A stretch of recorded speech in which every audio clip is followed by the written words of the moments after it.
Hi friends, டார்ஜிலிங்கோட அடுத்த பார்ட்ல என்ன ஆக போகுதுன்னு இன்னைக்கு வீடியோல பார்க்கலாம். சிங்கி தனியா அப்படியே ஊரை ரவுண்ட் வந்துட்டு இருக்கும்போது மெங்கு கால் பண்றான். அம்மா இப்பதான் கால் பண்ணாங்க. நீங்க எல்லாம் ஒன்னா டின்னர் போனீங்களாமே அப்படின்னு கேட்க, ஆமா அப்படின்னு சிங்கி சொல்லிட்டு இருக்கா. எப்படி சிங்கி நீ ஓகேவா அப்படின்னு மெங்கு கேட்க ஆரம்பிக்கிறான். இல்லடா, அந்த ஊரை ரொம்ப மிஸ் பண்றேன். இனிமே இந்த ஊர்ல பழகிக்கணும் அப்படின்னு சொல்லிட்டு இருக்கா. அதே மாதிரி ஊகாவும் சிங்கியோட ரூம்ல வந்து உட்கார்ந்துட்டு இருக்கான். எல்லாத்த பார்த்தாலும் அவனுக்கு சிங்கி ஞாபகமா வருது. அங்கிருந்து போலாம் அப்படின்னு பார்க்கும்போது சிங்கியோட ஹேர் பேண்ட் ஒண்ணு விட்டு போயிருப்பா போல. அதை எடுத்து கையில வச்சுட்டு சிரிச்சுட்டே சிங்கி ஞாபகமா அங்கிருந்து போயிட்டு இருக்கான். அம்மாவும் பாட்டியும் சாப்பிடறதுக்கு உட்கார்ந்துருக்காங்க. ஊகாவும் போயிட்டு இருக்கான். அவ கிளம்பி போனது மனசுக்கு கஷ்டமா இருக்குன்னு சொல்லிட்டு ஊகாவோட அம்மா சொல்ல பாட்டி பாக்குறாங்க. ரெண்டு பேரும் சோகமா இருக்காங்க. நம்ம தான் சமாதானப்படுத்தணும்ட்டு. இப்ப என்ன, நம்ம எல்லாம் கஷ்டப்பட்டுட்டு இருந்தோம். இப்ப அந்த பொண்ணு நல்லா இருக்கிறதுக்கு தானே போயிருக்கா. எந்த கஷ்டமும் கிடையாது. சீக்கிரமா ஒரு நாள் திரும்பி வாமானா வந்து நம்மளெல்லாம் பார்க்க போறா. வாங்க வாங்க சாப்பிடலாம் அப்படின்னு கூப்பிடுறாங்க. பாட்டி ஊகாக்கு எக்ஸாம் இருக்கு, நீ நல்லபடியா படிக்கணும்ல, இந்த சத்தா சாப்பிடுன்னு சொல்லிட்டு சாப்பாடு எடுத்து அவனுக்கு வைக்கிறதுக்கு வராங்க. ஆனா பாட்டி கையில ரொம்ப ஷேக் ஆகுது. அவங்களால எடுக்க கூட முடியல. ஊகாவோட அம்மாவும் ஊகாவும் பார்த்துட்டு நாங்களே பண்றோம் அப்படின்னு சொல்லிட்டு அவங்களுக்கு சாப்பாடு சர்வ் பண்றாங்க. அதே மாதிரியே சிங்கியும் அவளோட வீடு ரெடி ஆயிடுது. நேரா கிளம்பி வீட்டுக்கும் போயிடுறா. பாட்டிக்கு ஊகா தண்ணி எல்லாம் கொடுத்துட்டு பாட்டியா படுக்கெல்லாம் வச்சிட்டு இருக்கான். அதே மாதிரி சிங்கி வீட்டுக்கு வரவ உள்ள போய் சுத்தி பாக்குறா. அங்க செடியெல்லாம் புதுசா எடுத்துட்டு போட்டிருக்காங்க. அவங்க அம்மா வச்ச செடியெல்லாம் காணாம போயிருந்திருக்கு. ஒரு மாதிரி டல்லா யோசிச்சுட்டு இருக்கா. ஊகாவும், அம்மா இந்த மாசம் சம்பளம் வந்துருச்சு, இந்தாங்க அப்படின்னு கொடுக்க, அதெல்லாம் நீயே வச்சுக்கோ. சிங்கியோட அப்பா போகும்போது காசு கொடுத்துட்டு போயிருக்காருன்னு சொல்ல, எவ்வளவு கொடுத்தாரு அப்படின்னு ஊகா கேட்டுட்டு இருக்கான். எவ்வளவா அப்படின்னு சொல்லிட்டு கிட்டத்தட்ட ஒரு 20 லட்சம் ரூபாய் கொடுத்துட்டு போயிருக்காங்கன்னு சொல்ல, 20 லட்சமா அப்படின்னு ஊகா ஷாக் ஆயிட்டு இருக்கான். ஆமா, நம்ம மோசமான நிலைமையில இருக்கோம்னு சொல்லிட்டு சிங்கி தான் கண்டிப்பா அதை கொடுக்க சொல்லிருப்பா. அதனால அவங்க அப்பா கொடுத்துட்டு போனாரு.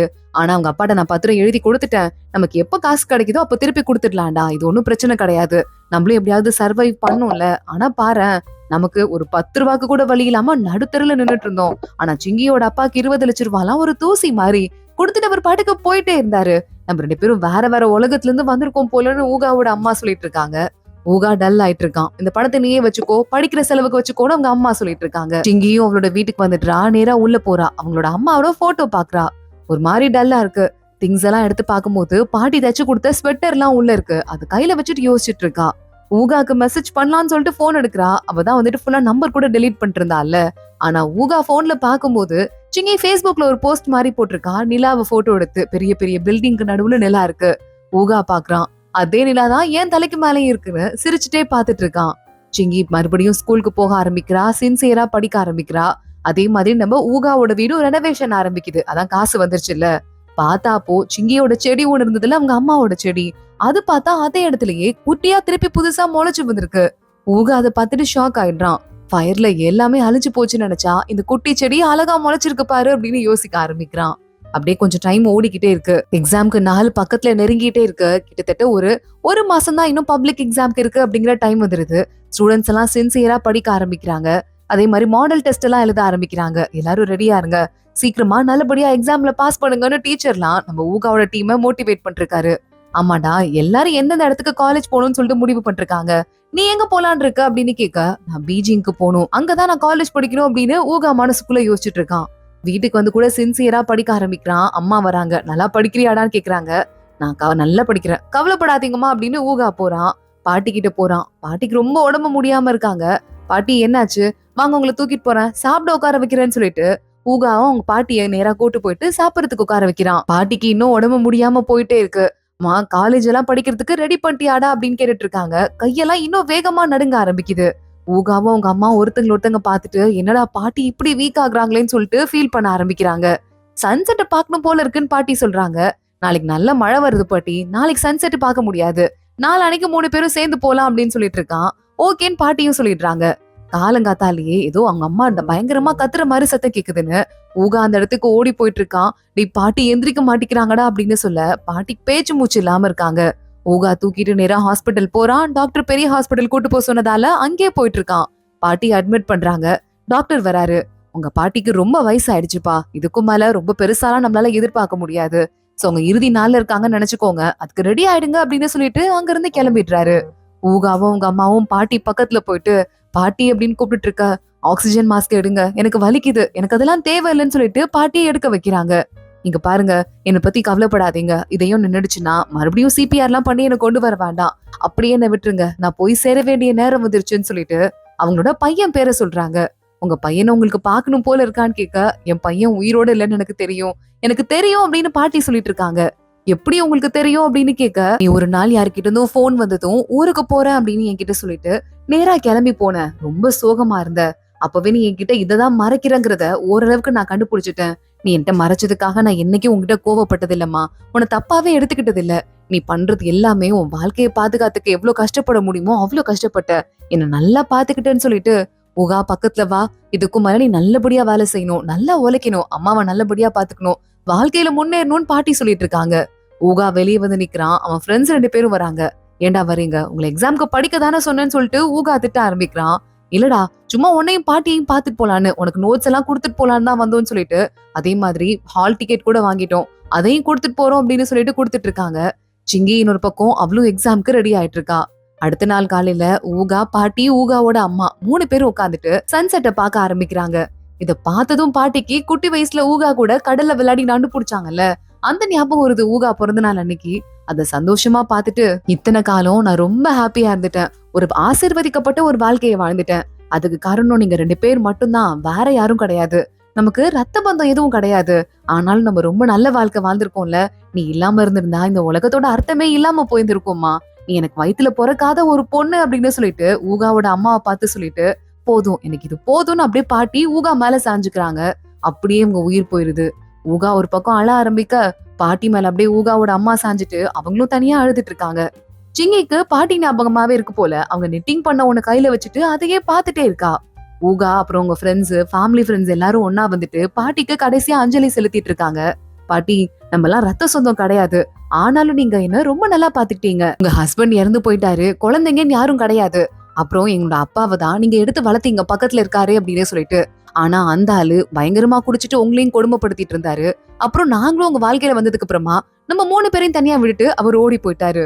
அப்படி பார்க்கும்போது எங்க 2 பேருக்கும், எனக்கும் என் அம்மாக்கும் உங்களுக்கும் ரத்த சொந்தம் கிடையாது. ஆனா எனக்கு விவரம் தெரியறதுக்கு முன்னால இருந்து என்ன உண்மையான ஒரு பேரனா பாத்தீங்க. நீங்க இல்லாம இருந்திருந்தா என் வாழ்க்கை என்ன இருக்கும்னு எனக்கு தெரியாது. பாட்டி, நான் என்னைக்குமே உங்களோட உதவியையும் உங்க பாசத்தையும் மறக்கவே மாட்டேன். இன்னும் எத்தனை ஜென்மம் நான் எடுத்தாலும் உங்களோட ஊகாவா தான் நான் பிறக்கிறதுக்கு விரும்புறேன். நீங்க எப்பவுமே என்ன கையில எடுத்து குழந்தையில எப்படி கொஞ்சுறீங்களோ அதே மாதிரி கொஞ்சணும். நான் உங்களை எப்படி வந்து தூக்கிட்டு போய் உங்களுக்கு எல்லா சேவையும் செஞ்சனோ அதே மாதிரி செய்யணும். அப்பயும் இருக்கிற காசெல்லாம் ரெனோவேஷனுக்கு சரியா போயிடுச்சுன்னு சொல்லிட்டு என்னால உங்களுக்கு புது வீல் சேர் கூட வாங்கி தர முடியல. நானா தான் உங்களுக்கு வீல் சேர் பண்ணேன். ஆனாலும் வந்துட்டு நீங்க என்ன சொன்னீங்க? ஏற்கனவே இருந்த வீல் சேரோட நான் பண்ண வீல் சேர் தான் ரொம்ப நல்லா இருந்ததுன்னு சொன்னீங்க. பாட்டி, உங்க மனசு யாருக்கு வரும்? நீங்க வந்துட்டு கடலை பார்க்கணும்னு ஆசைப்பட்டீங்க, கடல் பக்கத்துலயே உங்களுக்கு கல்லறையை கொண்டு வந்துட்டேன். இதான் என்னால கடைசியா செய்ய முடிஞ்சதுன்னு சொல்லிட்டு ஊகா கதறி அழுதுட்டு இருக்கான். பயங்கர சோகமா இருக்கான். அடுத்து எக்ஸாம் டேவும் வந்துருது. 3 பசங்களோட அம்மா வந்து பசங்களுக்கு பாய் சொல்லி எக்ஸாம்க்கு நல்ல விதமா அனுப்பி விட்டுட்டு இருக்காங்க. எக்ஸாமும் ஒரு வழியா முடியுது. அதே மாதிரி சிங்கி கிட்ட அவங்க அப்பா வந்துட்டு இருக்காரு. என்னம்மா, எல்லா ஃபாரின் காலேஜ்க்கும் அப்ளை பண்ணிட்டியா? எது பெஸ்டோ அதுல போய் நீ சேரணும் அப்படின்னு சொல்லிட்டு இருக்க. அப்பா, நான் இங்கே படிக்கலான் இருக்கேன்னு சிங்கி சொல்லிட்டு இருக்கா. என்ன சொல்லிட்டு இருக்க? அதெல்லாம் சரிப்பட்டு வராதுன்னு சொல்ல, அம்மா மட்டும் இங்க இருந்திருந்தா என் இஷ்டத்துக்கு தான் விட்டுருப்பாங்கன்னு சிங்கி சொல்றா. அங்க இருந்த அப்புறமா அவங்க அப்பாவும் கோச்சிட்டு கிளம்பி போயிடுறாரு. அதே மாதிரி ஊகா கல்லறையில பாட்டிக்கு பூ வச்சிட்டு இருக்கும் போது பக்கத்துல யாரோ பொக்கே கொண்டு வந்து வைக்கிற மாதிரி இருக்கு. பார்த்தா சிங்கி தான் வரா. நான் இங்க இருக்கேன்னு உனக்கு எப்படி தெரியும்? பாட்டி இறந்து போயிட்டாங்கன்னு உனக்கு எப்படி தெரியும்னு ஊகா கேட்டுட்டு இருக்கான். உங்க அம்மா தான் என்கிட்ட சொன்னாங்கன்னு சொல்ல, நான் யார்கிட்டயுமே உன்கிட்ட சொல்லக்கூடாதுன்னு சொல்லி வச்சிருந்தேன். எதுக்காக சொன்னாங்கன்னு கேட்க, ஏண்டா நீ மட்டும் தான் அஞ்சலி செலுத்தணுமா என்ன? நான்லாம் வரக்கூடாதா? பாட்டி ஏமாலையும் தான் பாசம் வச்சிருந்தாங்கன்னு சொல்லிட்டு சிங்கி சொல்லிட்டு இருக்கா. அத பத்தி அப்படியே பேசிக்கிட்டு இருக்கும் போதே திடீர்னு பார்த்தா ஊகாவை ஃப்ரெண்ட்ஸ் 2 பேரும் வந்து எழுப்புறாங்க. சிங்கி வர மாதிரி கனவு தான் கண்டு இருந்திருக்கா. டேய் வாடா போலாம் அப்படின்னு சொல்லிட்டு ஃப்ரெண்ட்ஸ் 2 பேரும் ஊகாவை அங்க இருந்து கூட்டு போறாங்க.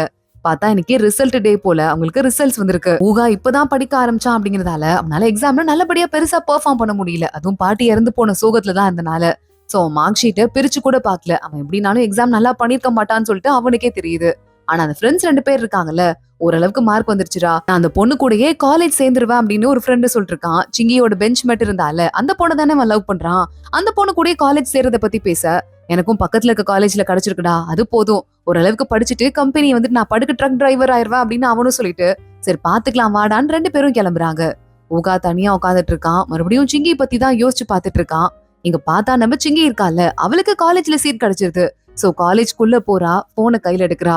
நான் பாதி தூரத்தை குறைக்கிறதுக்காக சைனாலேயே பீஜிங்லயே படிப்பேன் அவனுக்கு சொல்லியிருந்தேன். சோ அவன் வெளிநாட்டுக்கு வந்து கஷ்டப்பட வேண்டாம், இல்ல ரொம்ப ஸ்ட்ரகிளும் நான் கொடுக்க கூடாதுன்னு சொல்லிட்டு அதே மாதிரி வந்துட்டேன். அவன் வராததும் வர்றதும் அவன் இஷ்டம்னு சொல்லிட்டு போன் எடுக்கிறான். 3 தடவை டாப் பண்ணிட்டு நேரா காலேஜ்குள்ள போறா. பார்த்தா ஊகாவோட போனுக்கு மெசேஜ் வருது.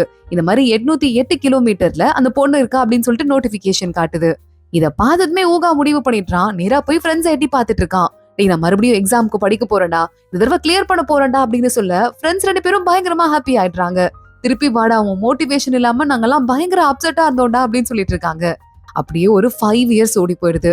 சிங்கி இப்ப காலேஜ் எல்லாம் முடிச்சிட்டு ஆபீஸ்ல வேலை பார்க்க ஆரம்பிக்கிறா. ஒரு ப்ராஜெக்ட்டுக்கு ஹெட்டா வேற இருக்கா. ப்ராஜெக்ட் ஹெட் அவளை பார்த்துட்டு, என்னமா இந்த ஃபைல் இன்னும் முடிக்கலையான்னு கேட்க, கவலையப்படாதீங்க சீக்கிரமா முடிச்சிடுறேன் அப்படின்னு சிங்கி ஒரு பக்கம் சொல்லிட்டு இருக்கா. அதோட தான் இன்னைக்கு எபிசோட் முடியுது. அடுத்து என்ன ஆக போகுது தொடர்ந்து பார்க்கலாம். இந்த வீடியோவை லைக் பண்ணிக்கோங்க, மறக்காம நம்ம சேனலுக்கு சப்ஸ்கிரைப் பண்ணிட்டு பெல் ஐக்கனையும் கிளிக் பண்ணிக்கோங்க. அடுத்த வீடியோல பார்க்கலாம். அது வரைய பாய்.